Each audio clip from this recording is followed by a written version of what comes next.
that is sure to get your attention. It addresses a topic that we haven't actually heard too much about just yet.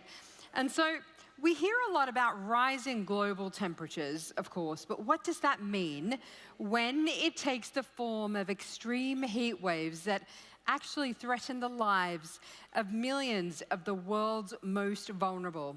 So what can we do to protect humans from the immediate effects of extreme heat without drastically increasing our energy consumption? It's the big question, really. And to give us a sense of what some experts are proposing, I'd like to introduce you to David Ripin.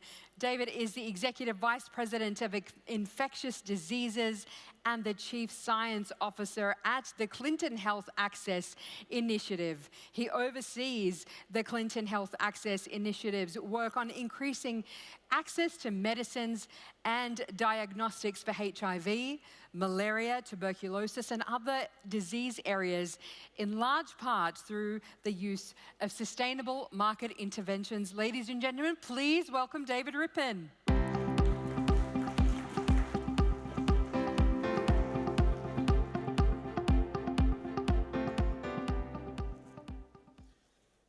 Good morning. So the relationship between temperature and heat and health has been demonstrated in a number of areas. People living in dwellings with higher indoor air temperatures are more likely to go into preterm labor, have a higher burden of non-communicable diseases, and a number of other poor health outcomes. And in countries where extreme heat events are getting more and more common, I think we need to consider if access to a cooled environment will become a fundamental human right coming into the future.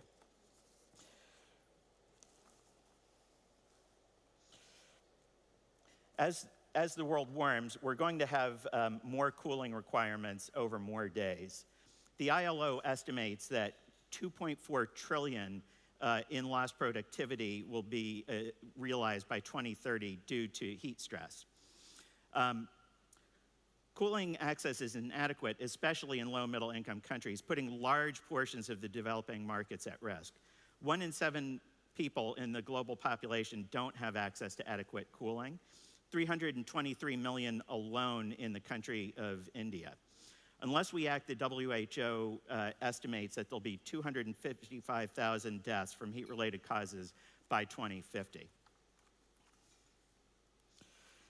At the same time, rising incomes and economic development in low and middle income countries are anticipated to lead to an expansion of 3 billion room AC units by 2050. 1 billion units expected in India alone.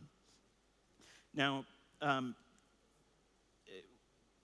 want to highlight that, so I think we see an opportunity here where rather than talking about technology and innovation coming from the global north and benefiting the global south, we can turn the tables. In India, the market penetration for room AC units is only 8%. So the potential for explosive market growth in India, led by the expanding middle class in the country, leads us to the opportunity to engage in market-shaping activities, and I'll define what I mean by those in a moment. Air conditioning alone isn't going to get us out of the problem, and I want to highlight that India's cooling action plan aims to reduce cooling by 20 to 25% through passive solutions. Those include improved building construction, better insulation approaches, and more greenery in cities. But that is clearly going to be insufficient. As the market for air conditioning units is closely related to GDP, no matter what we do, the market for room AC units is going to expand. So what are we going to do about this? I'll get to that in a moment. I just want to give you some additional statistics. With the status quo path in which we are on, we anticipate that air conditioning alone could contribute a half a degree of global heat increase by the end of the century. We know that ACs support the increases in productivity, education, and health, and are increasingly a fundamental necessity. The room AC market is fundamentally dominated currently by energy-intensive ACs due to the high cost sensitivity of the lower income customers who are driving market growth. By 2050, the 5 billion air conditioners projected to be sold will emit more than twice the current global CO2 output of the world, roughly 120 gigatons of CO2. In addition to being catastrophic, this will drive tremendous expense, including a need to invest over $1 trillion in additional energy generation capacity. As an example, 50% of peak load in Delhi now is driven by air conditioning alone. All right, so let's get to some of the better news. Technologies exist which can substantially reduce the carbon footprint of these units. In 2021, the Global Cooling Prize, hosted by the Rocky Mountain Institute, ran a contest with a target of achieving a 5 times more efficient room AC unit than the current 3-star products which are sold in India today.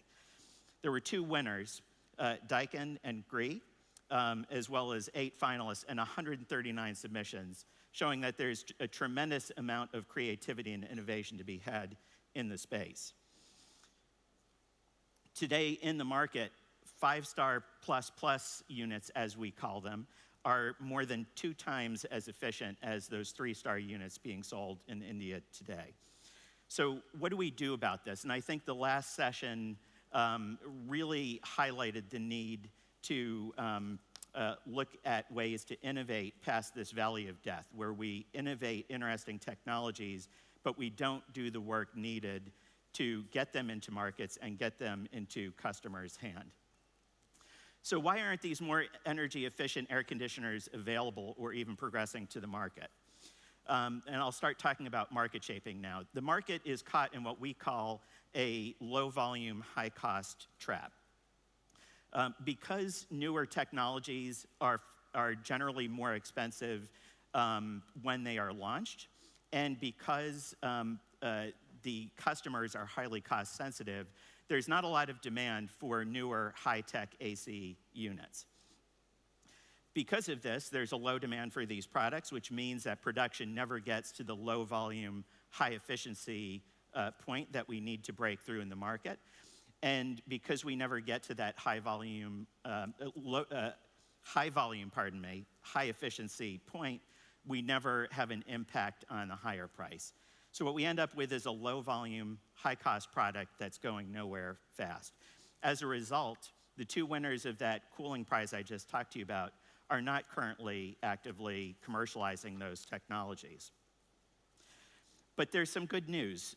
From the health space, we have actually pioneered some market shaping approaches to break market failures and bottlenecks such as the low volume, high price trap. Market shaping, I will define generally as a variety of interventions that work on the supply side of the market to define a lower possible cost. They work on the demand side of the market in countries with customers, be they governments and ministries of health, or with individual private sector customers.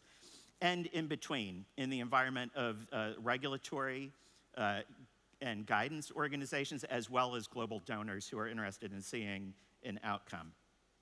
So I want to give you the example of the global ARV market.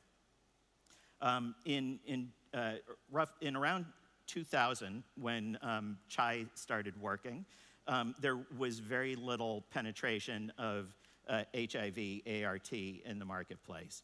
We took a 3-pronged approach. First, working with countries to write scalable, fundable national implementation plans, contingent on achieving access to a much lower cost treatment. We worked with donors and WHO and other normative and regulatory agencies to define a pathway to get those products into the market from lower cost manufacturers. And then we put in place a series of push and pull mechanisms, including advanced market commitments and volume guarantees, to de-risk the market such that suppliers were willing to invest and go to high volume, low margin models relatively quickly. So what was the outcome of this? In 2022, there were very few users of ART. Today on the African continent alone, there are over 18 million people on lifelong annual ART treatment. We went from a market value exceptionally low to a $1.8 billion market in 2018. The price of treatment starting in the 1990s was around $14,000. Today, patients are on the best-in-class treatment, the same treatments that are being used in US, Europe, and elsewhere, for less than $50 for a year of treatment. So we propose essentially going back to the same playbook. A lot of the technical work will be quite different, obviously. But we're proposing a robust market-shaping strategy to break this market trap and bring the 5 times more efficient cooling products into the market using the three-pronged approach. First, we want to create a technology accelerator. This will include potentially risk sharing with developers of these products to make milestone payments and support their development of these products in a fast and timely manner. In parallel, we need to line up a financing partnership that will back a large-scale advanced market commitment or volume guarantee in order to provide the market surety that these products will be used. And then we need to address that fundamental problem for our cost-sensitive customers. And we need to innovate much in the way the malaria community innovated on the AMFM program to find ways to finance these products such that consumers are able to access better technologies without the issue of the upfront cost. We estimate that this intervention will not be cheap, somewhere in the order of $500 million to $1 billion, with a focus on India and Indonesia to begin with. If we're successful, we estimate that in India and Indonesia alone, we could reduce 10.8 gigatons of CO2 by 2050. And that's just on the energy efficiency side. That's not even addressing the global warming potential of the coolants, which are being used in higher technology products and are much better for the environment. For those of you familiar with the carbon offsetting market and the costs, this represents a value of less than 50 cents per ton of CO2 averted. And this is real CO2 really being averted.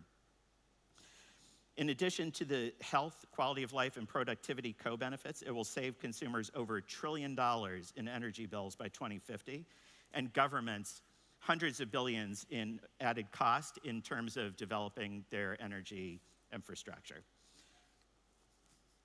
Thank you very much.